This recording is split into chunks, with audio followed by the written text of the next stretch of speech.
তো hey hello guys, welcome back. তো চলে এসেছি আরো একটা নতুন ভিডিওতে।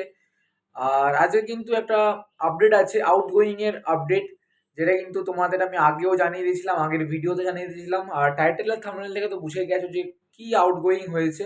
হ্যাঁ বন্ধুরা, মোহনবাগান ম্যানেজমেন্টের তরফ থেকে কিন্তু অফিসিয়ালি হবে কিন্তু তাদের সোশ্যাল মিডিয়ায় পোস্ট করে দিয়েছে আরমান্দো সাদিকুর এই ডিলটা। মানে তোমার আরমান্দো সাদিকুকে কিন্তু থ্যাংক ইউ জানিয়ে দিয়েছে আমাদের মোহনবাগান ম্যানেজমেন্ট। তো সুতরাং বলাই যেতে পারে যে আগের ভিডিওতে আমি তোমাদের বলেছিলাম যে মোহনবাগান দল ছেড়ে কিন্তু আরমান্দো সাদিক কিন্তু এফসি গোয়া দলে জয়েন করতে পারে, এরকমটাই আপডেট ছিল। বাট আমি বলেছিলাম যতক্ষণ না কনফার্মেশন আসে ততক্ষণ কিন্তু কিছু বলতে পারবো না। বাট আজকে কিন্তু সকালে কিন্তু কনফার্মেশন চলে এসেছে যে আরমান্দো সাদিককে কিন্তু থ্যাংক ইউ জানিয়ে দিয়েছে মোহনবাগান ম্যানেজমেন্ট। আর তোমাদের মতে কি বলে বা তোমাদের বক্তব্য কি আছে সেটা কিন্তু অবশ্যই কমেন্ট বক্সে জানাবে। যে আরমান্দো সাদিকুকে যে মোহনবাগান দল ছেড়েছে, এটা কতটা কি বেটারমেন্ট হতে পারে বা এটা কি ভুল করেছে মোহনবাগান ম্যানেজমেন্ট, সেটা কিন্তু কমেন্ট করে জানাতে একদম ভুলো না।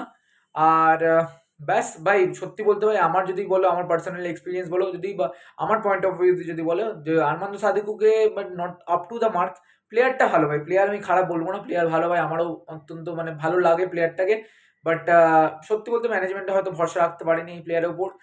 আর দেখা যাক কি হয়, তো সেটা কিন্তু পরবর্তীকালের আপডেট। বাট এই আউটগোয়িংটা নিয়ে তোমাদের কি বক্তব্য সেটা কিন্তু কমেন্ট করে একদম জানাতে ভুলো না।